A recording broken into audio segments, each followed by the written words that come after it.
Hi everyone, welcome to the Interim title show. UFC 314 is in the books, and we're going to recap the UFC 314 for you in this week's episode of the Interim title show. Card of the year so far? Absolutely. Fight of the year so far between Volkanovski and Lopes? Absolutely. I thought this was an incredible fight. I thought Volkanovski, obviously the night belongs to Volkanovski, right? Being champion once again, being the first UFC champion over 35 in the lighter weight classes. It's an incredible performance for Volkanovski. I thought his athleticism stood out. I thought his ability to outwork Diego Lopes stood out. I thought his technical skills, his footwork, all stood out. The things that made Volkanovski great in the first place stood out on Saturday. Father Time has not caught up with Elgin Volkanovski yet. And that's really impressive considering he just had 2 knockout losses and took a 14-month layoff at 36. He's Alexander the Great for a reason. And I think that was an awesome performance that we just witnessed. And he overcame adversity, obviously, in having 2 knockout losses back to back like that, losing the belt. Odds stacked against him given the history that the UFC has with former champions over the age of 35 coming back for their belt. Just doesn't happen. Not something that you see very often, particularly in the lighter weight classes. Volkanovski did it, and he definitively showed that he is not only the greatest featherweight of all time, which I believed heading into this fight, win or lose for him. He showed that he was the greatest champion of his era. Look how Leon Edwards looks now. Look how Israel Adesanya has looked recently. Look how Charles Oliveira still looks pretty good, but Charles Oliveira lost to a young, hungry fighter in Amar Tsarukyan. Of those old guard, Charles looks the best, but now Volkanovski's back as champion. It's an incredible performance for Volkanovski, and he 100% deserves it. He talked about how adversity was a privilege, how much he's gone through to come back and be champion again. It's quite impressive. It's quite impressive. And what's next for him, I believe, will be Movsar Evloev this summer. There is talk about there being an event in Australia this summer. That screams Elgin Volkanovski, being the Australia's greatest MMA fighter. Him headlining that event makes so much sense. But I think we could see him sooner than that. International Fight Week. There's a lot of chaos, right, for UFC 317 right now. It appears Pantoja and Kai Kara France are going to be on that card. I can't picture that being the main event, particularly because Pantoja usually is not in the main event spot. Flyweights aren't in that main event spot. They're typically in the co-main.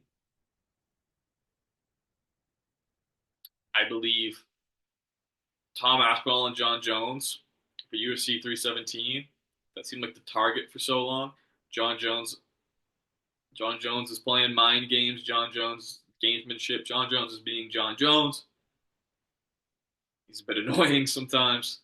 He wants 6 months after the contract is signed because, I don't know, he's John Jones, right? He does what he wants. He can demand those sort of things. UFC 317, was that contract signed in January? I don't think so. I think we would have heard about it by now. Islam Makhachev, is he moving up to 170? Everything in lightweight kind of falls on Bilal Muhammad at UFC 315. Ilia Topuria doesn't seem like a guy who is going to have a short fight camp and a quick turnaround. He just hasn't done that yet to his career. Maybe I'm wrong.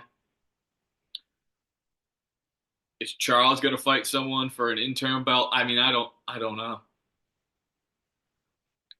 And with so much not being clear, that's where a guy like Volkanovski is really helpful to have because he's willing to fight anyone, anytime, anywhere, almost to a detriment to his career. Because look where it got him with the short notice fight with Islam Makhachev gets knocked out, quick turnaround for Ilia Topuria.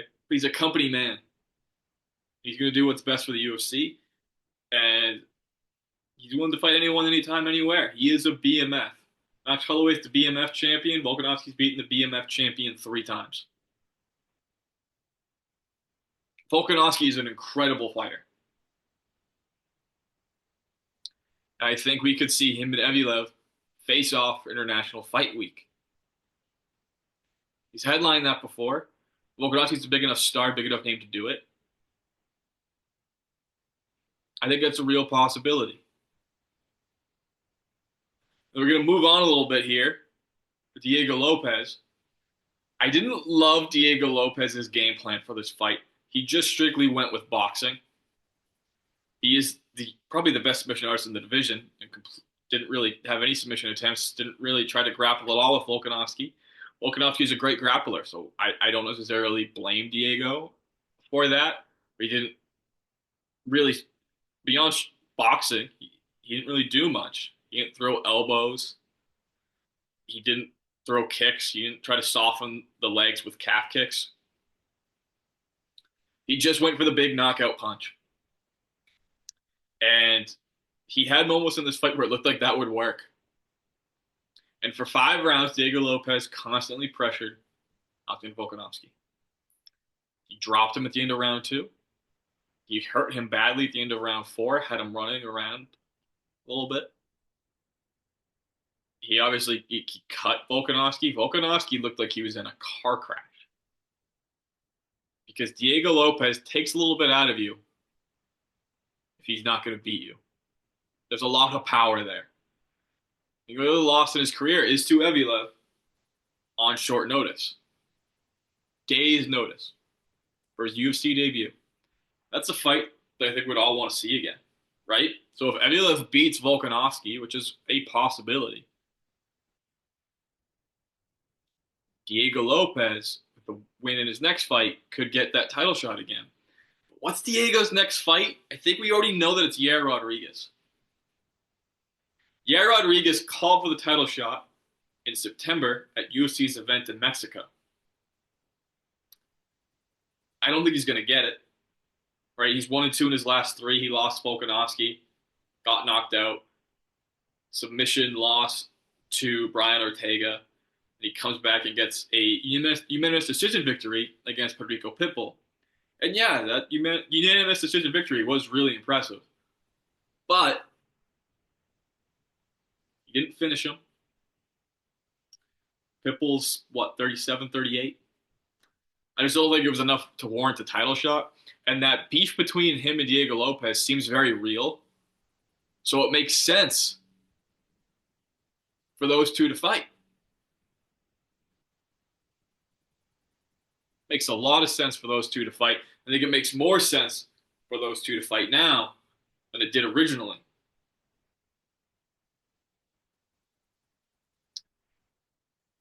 And if that was a title fight, I don't think it would have made as much sense as Diego versus Most Part 2. But that's a fight they can make in September. I just don't think Diego's also going to want to wait that long because that's not Diego's MO. Right? He doesn't typically want to wait that long. He fought 3 times from April to September last year. I don't think they liked waiting from September to April for a title shot. I think he only did it because he knew that it was a possibility for it to be for a title shot. And I think what happens next with Diego is that he does fight Yair Rodriguez. Could fight Padrico Pitbull in a short amount of time. He could be a replacement fighter. He's Diego Lopes, like Volkanovski, and he won anytime, anywhere. We learned that about Diego Lopes at UFC 303. I was impressed with Diego Lopes. He's a 5-round fighter. He's a main event fighter. He's someone that I can't wait to see him get back in the octagon. His stock didn't drop following a loss. But for Diego, I think I've said this before on this channel, whether he's champion or not one day, what he is born for is that BMF championship belt. He was born to have that belt. Him and Max Holloway would be an incredible fight.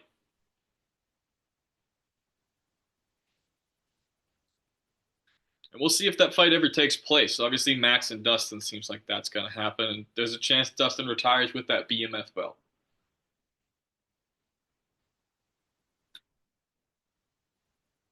But we'll see what happens. But I think Volkanovski and Mosfar in the summer, and Diego and Yair in September makes a lot of sense. I think Diego and Yair could be a good #1 contenders match. I don't think anyone else is really there in the featherweight division. Championship ready. Jean Silva's close. Murphy's close. Arnold Allen's kind of in that conversation, but not really close. So that's what I think is gonna happen next. I think there's a really good chance that we see Diego and Volkanovski again at the end of the year. Because I think there's a chance that Diego beats Yair pretty convincingly. And I think there's a chance that Volkanovski can beat Mosfar Evloev. Because Evloev isn't that finisher threat. The grappling is really good, but the striking's not quite there. And I think that's really interesting. Moving on to the co-main event. Paddy Pimblett and Michael Chandler. I've never been a believer in Paddy Pimblett. I've never got in that hype train. I thought he would lose this fight. I thought he was going to lose at UFC 304. He's proven me wrong twice now. I think it's safe to say that Paddy Pimblett is the real deal, something that I've been avoiding saying for a really long time. Paddy looked awesome against Michael Chandler. He destroyed Michael Chandler. Destroyed him. Dominant performance from Paddy. TKO finish. What an incredible performance. He dominated Michael Chandler. And I think Paddy called out everybody, right? He didn't shy away from anyone. He talked about Charles Oliveira. That seemed like the fight that he wanted most because he believed Charles was the biggest legend of that old guard of lightweight champions, which is certainly the case. About Justin Gaethje, that's an interesting opponent for Paddy Pimblett. Gaethje's been at the top of the division forever. Dustin Poirier is probably going to be 1-0. He talked about Arman Tsarukyan. That's probably a very tough matchup. He didn't mention Ilya. That's a fight that's inevitable. I do think it's going to be Paddy Pimblett and Justin Gaethje for what's next, because everyone wants to know what's next for Paddy now, right? Because we want to see Paddy again after what he just did to Michael Chandler. No one's ever made Michael Chandler look so easy. Yeah, Michael Chandler's like 2-6 in the UFC, 2-5. He made him look easy. No one's dominated Michael Chandler like that. Michael Chandler has always had great moments in his fights and had competitive moments in his fight. That wasn't the case against Paddy Pimblett. And that's going to make the Paddy Pimblett star even bigger. The rise to stardom is just getting faster, and more people are jumping on the Paddy Pimblett train. And I think Gaethje makes the most sense for him because I think his grappling is better than Gaethje's. I think if he's able to engage in grappling exchanges with Gaethje, I think he's gonna win. He's gonna get that title shot following. The UFC's lightweight division is a mess right now, and it's all because of Belal Muhammad, weirdly enough. Because Islam Makhachev doesn't want to fight Belal Muhammad, that's his friend. But Islam wants to move up to 170 as well. I think if Belal loses, Islam moves up to 170, and we get Charles and Ilya for the vacant title. And then I think from there, the number one contenders match they will make is Justin Gaethje and Paddy Pimblett. And that would be really interesting. If Islam stays, it gets more confusing. Does Charles get the shot? Does Ilya get the shot? You got two guys kind of lined up there. I think it's going to be a lot easier for the UFC if Bilal Muhammad loses at UFC 350. We'll see what happens there.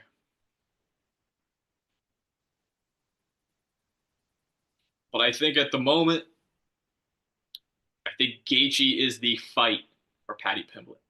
Because I think you want to have fights for Paddy where you want him to keep winning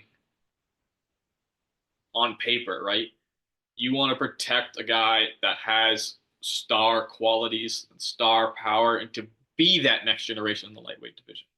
Because the old guard has hung around a long time. The Poiriers, the Gaethjes, Oliveira, Chandler, Ferguson was around for a while.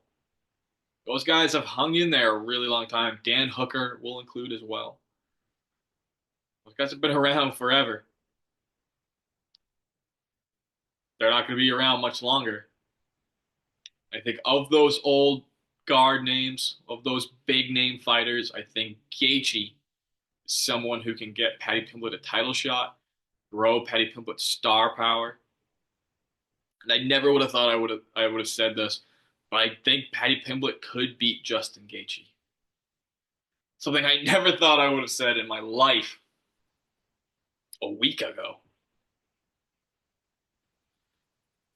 But I think that's the fight to make because I get that Charles and Paddy's probably the most interesting stylistic fight on paper. They're both really crafty submission artists. I do think that would be the toughest of those old guard in the lightweights for Paddy. I think it's Charles by a mile still. Be the toughest fight for Paddy. We'll see what happens there, but I think Pimblett and Gaethje is the fight to make for the UFC. End of the year, that'd be an awesome fight to see. Maybe November or so. And then after that, what's next for Michael Chandler, man? What can he do? All Michael Chandler can do after that is just kind of serve as a gatekeeper for these younger guys. 2-5, 2-6 in the UFC. Can't think of it at the moment. I think it's 2-5. Not great numbers. Not a great record. He's not going to fight elite guys again. He's done top 10 anymore, right? What do you do with Michael Chandler here? He needs a win. He's a name that they could use to hype up these younger guys. I think he's a name they could use to get Mauricio Rufy ranked in the UFC lightweight division. He could welcome Usman Magomedov into the UFC. I think that's a I think that's something that's inevitable for later this year. I think that's all we can kind of do for Michael Chandler right now. I'm not going to say he should retire. It's not my place. Michael Chandler wants to keep fighting, he can keep fighting. I think he's probably considering retirement. And we'll see what happens with him. But I do think he is a name could really help benefit these younger guys, such as Mauricio Rufy. But you don't want to be that fighter either. We'll see. I think Michael Taylor's such an entertaining fighter, such a well-liked guy. I think he always has a place in the UFC, even with losses. But I don't think that chaotic title contender Michael Chandler's in there anymore. I don't. After that layoff, I don't think he looked too good against Charles. I don't think he looked good at all against Paddy. He's no longer in that elite conversation, and that's difficult to admit, and for fighters to want to admit. We'll see what happens with Michael Chandler.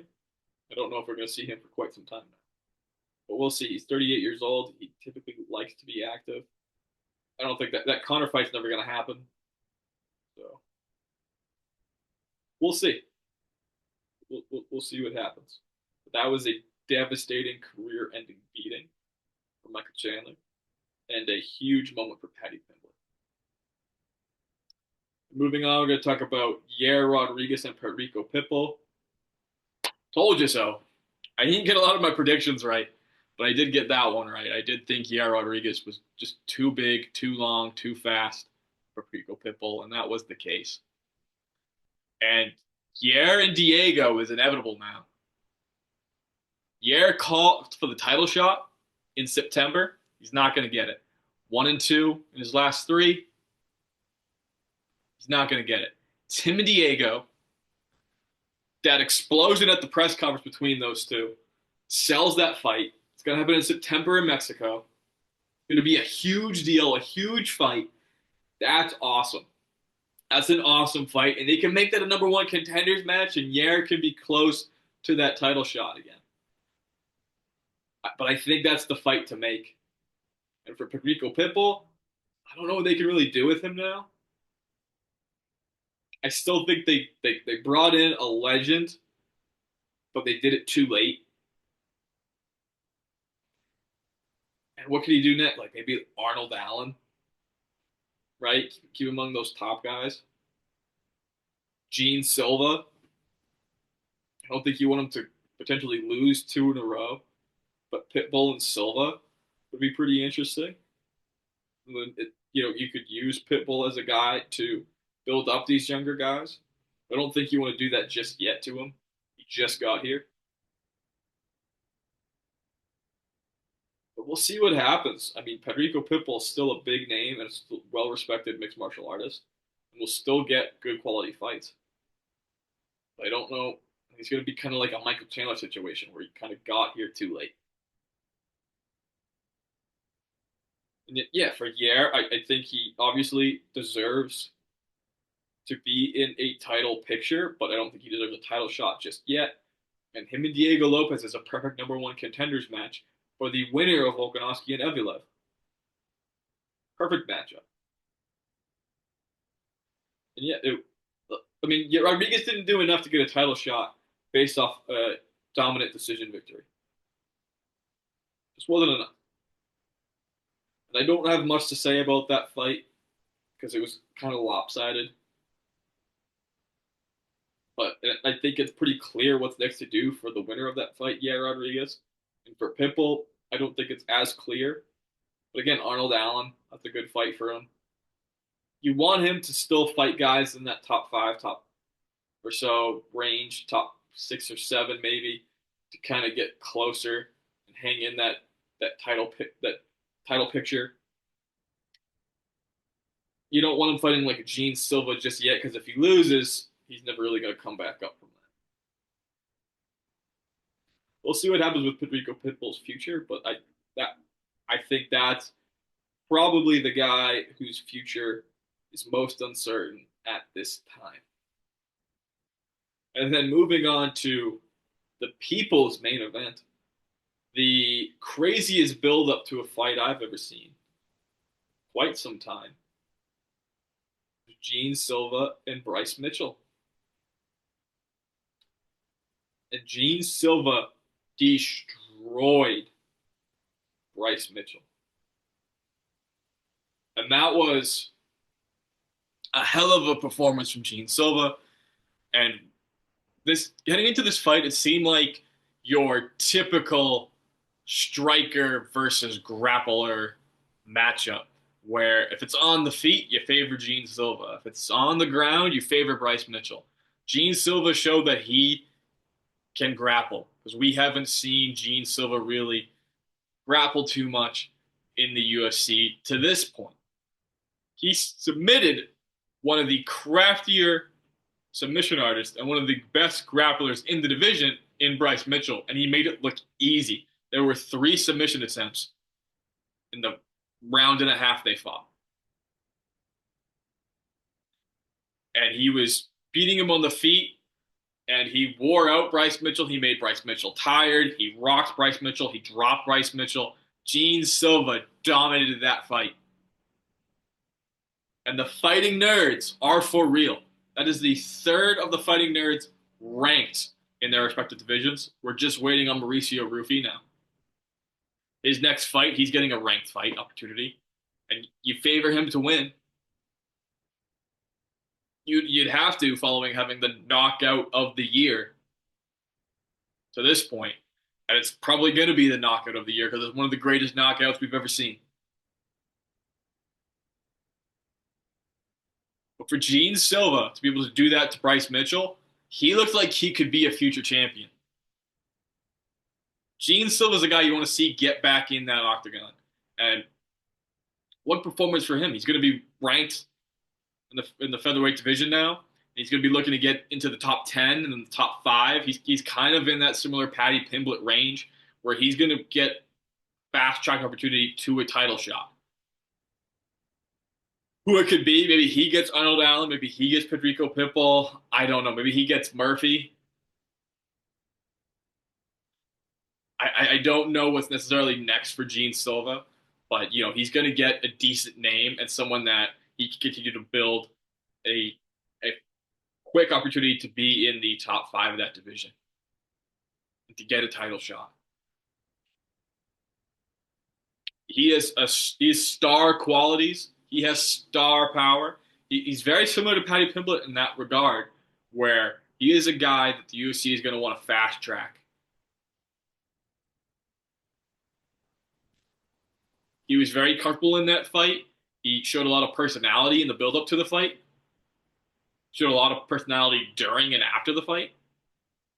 With a team that's really successful right now, that's kind of exploding, making a lot of noise in the UFC. They have another fight coming up in 2 weeks, Carlos Pratis, Ian Machado Gary. That's going to be a really interesting fight. And we'll see what happens. But the fighting nerds are exploding. They're all winning. They're all doing fantastic in their respective divisions. And Jean Silva might be the biggest star of them all, which says a lot. And I think he's very close to a title shot. I mean, imagine him and Diego Lopes or him and Yair Rodriguez. Those would be fantastic fights. Jean Silva is going to be a star in the UFC and a star in the featherweight division for a long time. He's only 28 years old. Sky's the limit for Jean Silva, and the sky's the limit for Paddy Pimblett. And Alexander Volkanovski is still the man. And Diego Lopes is one of the toughest guys in the UFC. He is a BMF. Like I said, born for that BMF title. I will say that on this channel until it happens. What a night UFC 314 was. But I want to hear from you guys in the comments below. What do you think of Volkanovski Lopes? Who do you think is next for each fighter? Who's next for Paddy Pimblett? Should Michael Chandler retire? Yair Rodriguez, Diego Lopes. Yay or nay on that? You guys excited for that fight? Who do you think is going to win that one? And Jean Silva, do you think he could be a future champion? I want to hear from you guys in the comments below. Thank you for watching this week's episode of the Interim Title Show. Be sure to like and subscribe and follow us on Instagram @Interim Title Show. Thanks for watching.